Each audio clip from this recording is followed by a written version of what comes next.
আসসালামু আলাইকুম প্রিয় সরকারি কর্মচারী ভাই ও বোনেরা, কিছু কথা বলার জন্য যে কথাগুলি আসলে না বললেই নয়। আমাদেরকে অনেকেই আসলে কমেন্ট করে জানাচ্ছেন, বিভিন্নভাবে বলতেছেন যে ভাই আপনারা আপনাদের সংগঠনের পক্ষ থেকে কর্মসূচি দেন বা কঠিন কর্মসূচি দেন। এরকমের পে স্কেল বাস্তবায়নের জন্য অনেকেই কঠিন কর্মসূচি সহ অনেক কিছু আমাদেরকে দিতে বলছেন। আমরা আসলে আপনাদের কষ্টের কথাটা বুঝতে পারছি। এ বিষয়ে আপনাদেরকে কিছু কথা বলার জন্যই এত রাতে আসলে লাইভে এসেছি। বিষয়টা হচ্ছে, আমরা যখন অন্তর্বর্তীকালীন সরকারের সময় ছিলাম তখন আমাদের কর্মসূচি দেওয়ার একটা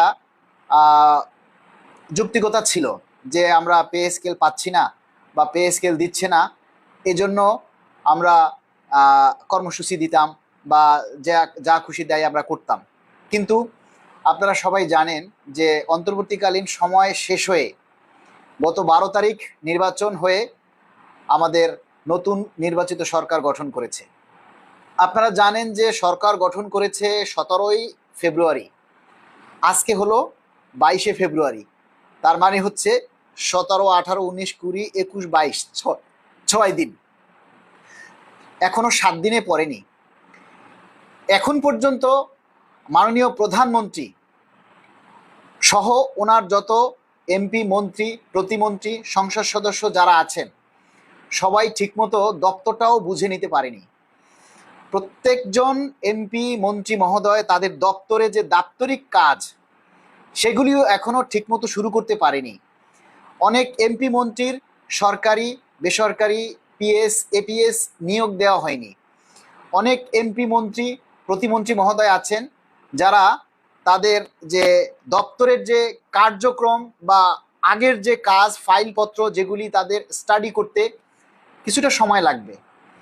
এরই মধ্যে আমরা যেদিন শপথ নিয়েছেন তার পরের দিনই আমরা মাননীয় অর্থমন্ত্রী মহোদয়ের একটা সাক্ষাৎকার শুনেছি। তিনি কিন্তু বলেছেন পে স্কেলের বিষয়টা আসলে কতটুকু কি করা যায়, কতটুকু দেয়া আছে বা কতটুকু আমরা করতে পারি সেটা আমি আসলে না দেখে বলতে পারবো না, তবে আমরা যাচাই বাছাই করে তারপরে আমরা দেখব। তিনি কিন্তু না করেননি। আমরা বিষয়টাকে ইতিবাচক হিসেবে দেখছি। এই বর্তমান সরকার, বিশেষ করে মাননীয় প্রধানমন্ত্রী খুবই মানবীয়, মানবিক, কর্মচারী বান্ধব হবেন, এটা আমরা তার কার্যক্রম দেখলেই আমরা বুঝতে পারতেছি। এবং মাননীয় প্রধানমন্ত্রী কিন্তু তার ইশতেহার অনুযায়ী তিনি সর্বাধিক গুরুত্ব দিয়ে যে কার্যক্রমগুলি সেগুলি কিন্তু তিনি শুরু করেছেন। এবং মাননীয় প্রধানমন্ত্রী ইশতেহারে উল্লেখ করেছেন যথাসময়ে আমাদের পে স্কেল দিবেন। এখন আপনারা অনেকেই বলছেন যে যথাসময়টা কবে? আরে ভাই, যথাসময় কোনো সরকার বা কোনো সরকার প্রধান তো ওইভাবে নির্দিষ্ট করে বলতে পারে না যে না আমরা কালকেই দিব বা পরশুই দিব। আর একটা কথা বিষয় হচ্ছে, অনির্বাচিত সরকার মানে অন্তর্বর্তীকালীন সরকার কোনো একটা বিল পাশ করে ক্যাবিনেট সভায়, আর নির্বাচিত সরকার একটা বিল পাশ করে মহান সংসদে, সংসদ অধিবেশনের মাধ্যমে। এই বিষয়গুলি আপনারা সবাই জানেন। এখন অন্তর্বর্তীকালীন সরকার আমাদের পে স্কেলের জন্য যে বরাদ্দ রেখে গেছেন, আমরা যেটা শুনেছি বা যে রিপোর্ট দিয়ে গেছেন, সেই রিপোর্টের উপরেও আবার যাচাই বাছাই করার জন্য সুপারিশ প্রণয়ন কমিটি করে গেছেন। সেই কমিটিও প্রথম মিটিং করেছেন এবং তাও এই নির্বাচিত সরকারের সময়ের মধ্যে। এরপরে তারা আবার কয়েকটা, হয়তো আর দুই একটা মিটিং করে তারপর ওনারাও হয়তো সুপারিশ প্রণয়ন কমিটি দ্রুত তাদের একটা রিপোর্ট জমা দিবেন। এবং এই যে বাজেটটা রেখে গেছেন, সেই বাজেটের কমিয়ে বাড়িয়ে যাচাই বাছাই করে নির্বাচিত সরকার জাতীয় মহান সংসদে সেটাকে বিল আকারে উত্থাপন করে নিশ্চয়ই সেটাকে পাশ করবেন। পাশ করার পরেই হয়তো গেজেট প্রকাশের একটা সিদ্ধান্ত তারা নেবেন। এখন এর আগেই তো আমরা কোনো কর্মসূচিতে যেতে পারি না। আমরা আপনার কাছে প্রশ্ন করলাম, আপনাদের কাছে প্রশ্ন রাখলাম, আমাদের নির্বাচিত সরকার এখনো আমাদের পে স্কেলের দিবে কি দিবে না এ ব্যাপারে কোনো সিদ্ধান্ত দেয়নি, কিংবা আমাদেরকে দিবে না এরকম কথাও বলেনি। তাহলে এই সময় সরকারের 7 দিনের মাথায় আমরা কি কোনো কর্মসূচি দিতে পারি? আপনারাই বলেন যে এই সময় কি কোনো কর্মসূচি দিয়ে আমরা সরকারকে বিভ্রান্ত করতে পারি? এটা কি করা উচিত হবে?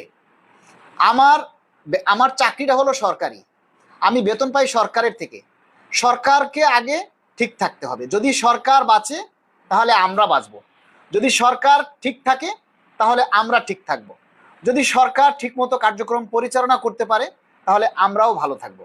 এজন্য আমরা আগে সর্বাধিক গুরুত্ব দিব সরকারকে। যেহেতু নতুন সরকার গঠন হয়েছে, এই সরকারকে আমরা সর্বাধিকভাবে সাপোর্ট দিব, সহযোগিতা করব, এবং এর সাথে সাথে আমরা সরকারের কাছে আমাদের দাবির কথাগুলি উত্থাপন করব। মাননীয় প্রধানমন্ত্রীর কাছে অনুনয় বিনয় করব, আমাদের দাবির কথাগুলি আমরা গুরুত্ব সহকারে বোঝাবো। আমাদের যে 10 বছর ধরে পে স্কেল হচ্ছে না, দ্রব্যমূল্যের ঊর্ধ্বগতি, আমরা এই যে বেতন পাই এই দিয়ে আমরা সংসার চালাতে পারছি না, আমরা সবাই মিলে এই দাবির কথাগুলি সোশ্যাল মিডিয়াতে বেশি বেশি করে আমরা প্রচার করব। এই মুহূর্তে সরকারের কোনো সিদ্ধান্ত না শোনা পর্যন্ত কি আমরা সরকারকে কোনো আলটিমেটাম দিতে পারি? প্রশ্নটা আপনাদের কাছে করলাম। সরকারকে এই মুহূর্তে আমরা কিভাবে বলবো, কিভাবে আমরা কর্মসূচি দিয়ে বলবো, কিভাবে এখন আমরা এক সরকারকে একটা আলটিমেটাম দিব যে আগামী 1 সপ্তাহের মধ্যে পে স্কেল বাস্তবায়ন না হলে আমরা কর্মসূচি দিব, বা আমরা কিভাবে একটা আলটিমেটাম